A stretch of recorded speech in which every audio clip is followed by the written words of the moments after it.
Hi, my name is Hannah Nigbur and I'm with Branson Credit Union. Did you know that according to the Center for Responsible Lending, that in 2019, large US banks took $11 billion in overdraft fees from its customers' accounts? Further study shows that of this $11 billion in overdraft fees, that only 9% of customers paid a whopping 84% of the fees. Today, I want to talk to you about how to manage your account so you can avoid being one of the customers that is paying fees to your bank unnecessarily. First, you need to understand the most common type of fees and what they will cost you. The first fee you need to know about is overdraft fees and non-sufficient funds.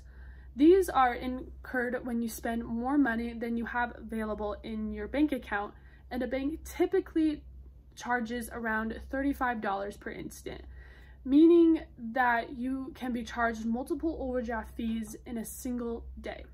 The next type of fee you need to know about are return check fees. If you write a check that doesn't have enough funds when presented to the bank, the receiver of the check is permitted to charge you up to $40. The final fee you need to know about are early withdrawal from CDs. A CD is a certificate of deposit. CDs are deposits that receive a higher rate of interest if the depositor leaves the funds in the bank for an agreed period of time, for example, 3 months. The longer the commitment of time will result in a higher interest rate. If you remove the deposit before the agreed time frame, then the bank will charge you a penalty that can remove most, if not all, the interest that you would have earned. So let's talk about the best practices to manage your accounts and avoid fees that can really start adding up. The first thing you should do to avoid these fees is to make a budget. A budget is simply a written plan that shows how much money you make and takes out all of your bills.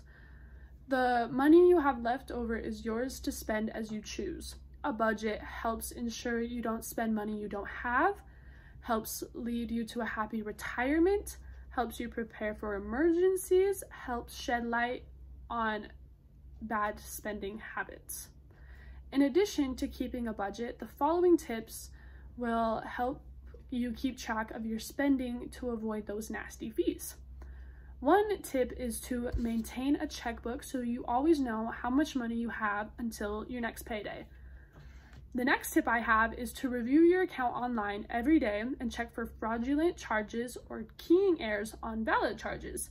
A $10 charge can very easily become $100 if the merchant accidentally hits the zero in extra time. Another tip I have is to sign up for notifications from your bank to identify if your account is getting low or payments are due. And finally, the last tip I have is to use ATMs within your network to avoid getting ATM fees. Now that you have learned to budget and you won't be paying all of those fees that we discussed earlier, you are probably asking yourself, what should I do with all the money I've saved using my budget? The answer is simple.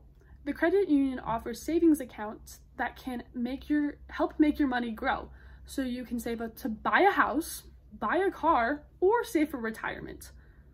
Savings accounts interest rate currently range from 0.05% to 0.1%. Or move into our money market savings account and get a bonus rate of 0.25%. Your money is insured for a minimum of $250,000 by the National Credit Union Administration, a U.S. government agency. That means that you get all 3 key benefits of a great savings account: accessibility, security, and better interest. So what are you waiting for?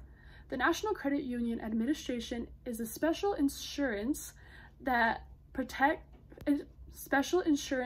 that protects deposits for our customers. It is similar to the Federal Deposit Insurance Corporation, or the FDIC, that the banks use, but it's just for credit unions. A credit union like Branson can offer better rates because we're a nonprofit organization that is here for the benefit of our members. Ask for me when you come into Branson Credit Union and I will help you get set up with your new savings account.